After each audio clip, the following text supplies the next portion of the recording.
mail time on Millie is in Colorado again, only this time it's in Denver. That's what happens when you get stuck sitting for a day. I'll start with some fresh basil and some fresh mint off of my little mini garden. I had a truck driver tell me this morning that I better not take that into California, they'll confiscate it. We'll see. I'll just be a little upset about their theft that they have going on in that corrupt state. Maybe they won't notice and I will get in and out without losing my garden. And today we're having another salad, much to Mark's dismay. This one's a corn salad, but it's a different one than I made last week. It has lots of fresh berries in it and some goat cheese and all kinds of goodies. Can't wait to try it. So last week I had 2 ears of corn and it didn't seem like enough, so we're going to see how 3 ears of corn does. It's been a rainy day here in Denver, at least this afternoon it has, but that's been nice. We've just been sitting here at the terminal, and when I woke up I needed to use the restroom real quick.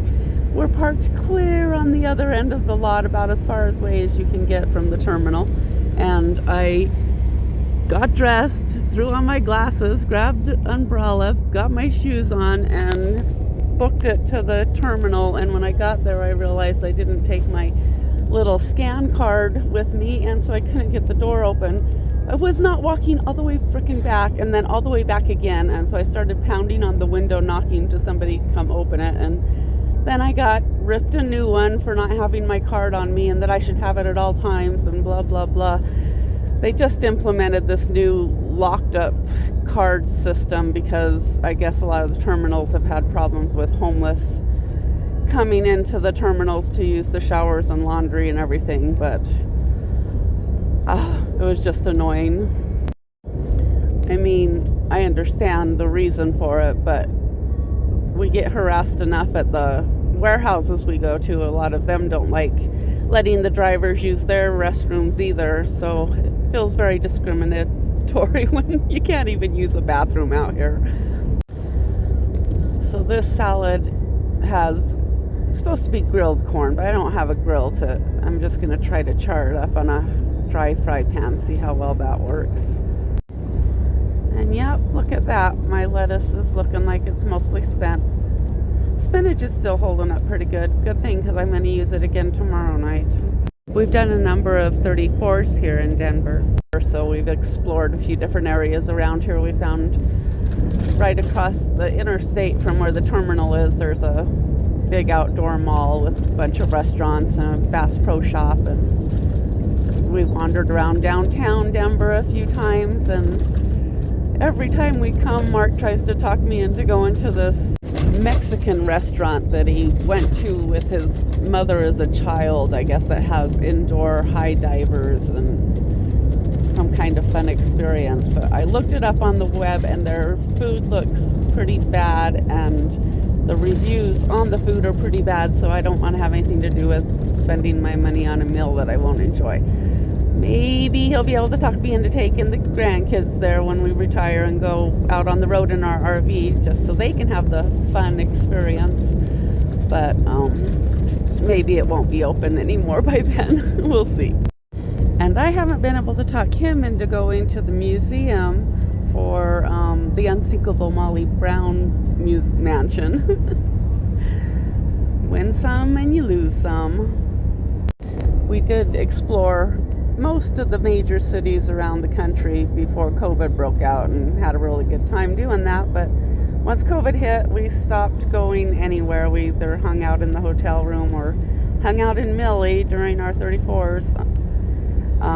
The hotels were kind of bizarre because sometimes we were the only person staying in the hotel and the staff was really, really, really limited, so you rarely saw anybody. It was almost scary. And we really enjoyed seeing friends and family around the country when we got lucky enough to be doing a 34 where somebody we knew lived. But we stopped bothering people once COVID hit. We figured we didn't want to put anybody on the spot where they would be uncomfortable with us bringing the germs with us from all over the country. But we haven't got back into exploring many of the places we go yet. We're still not real sure about the big cities. It seems like there's more areas that could be dangerous, and we don't really know the area well, and we don't want to walk into something that might not be too friendly. We met the kids in Portland for their vacation a few months back, and we had a good time, but our second day downtown, we did find ourselves in a part of town that was kind of sketchy and couldn't get out of there quite fast enough. Oh crap. Oh, mustard explosion. Joy. This is going to be fun. It does happen. It's what happens when you go changing altitude all day long. I can't tell you how many times I've cleaned my backpack out because my shampoo or body lotion has exploded. I've even turned whipping cream into butter on the truck, just rattling around while we're driving, and when I open up my cream, it's not cream anymore. Instead, I have, fresh butter, which would be delicious if I wanted fresh butter in my recipe, but when I needed the cream and it wasn't there, kind of frustrating. That's what you plan for out here, the unexpected at all turns of every corner, even when it comes to the items in your refrigerator.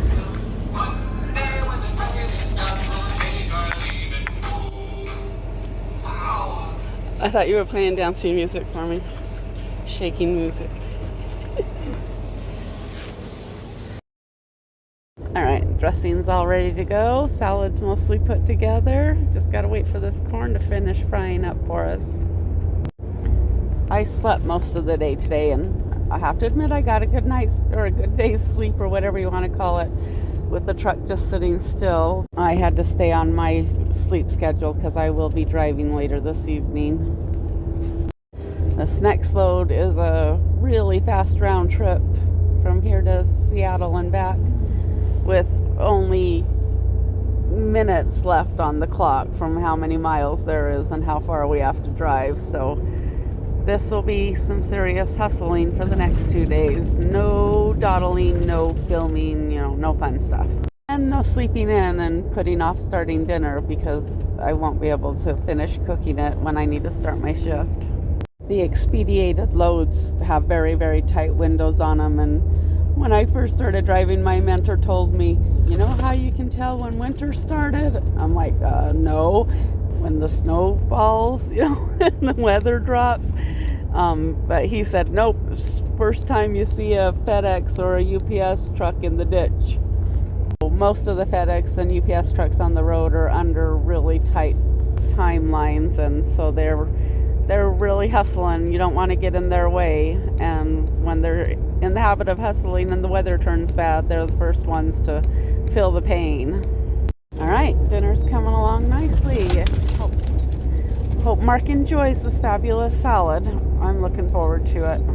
There you go, check it out. It's gonna hit the spot. You got your pizza? Oh my gosh, you got two? And what's that? I'm an Italian.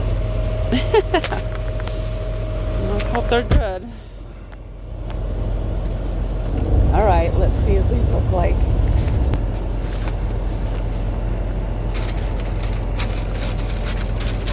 Well, it looks like you picked a good pizza place. We'll have to remember this one. Looks good.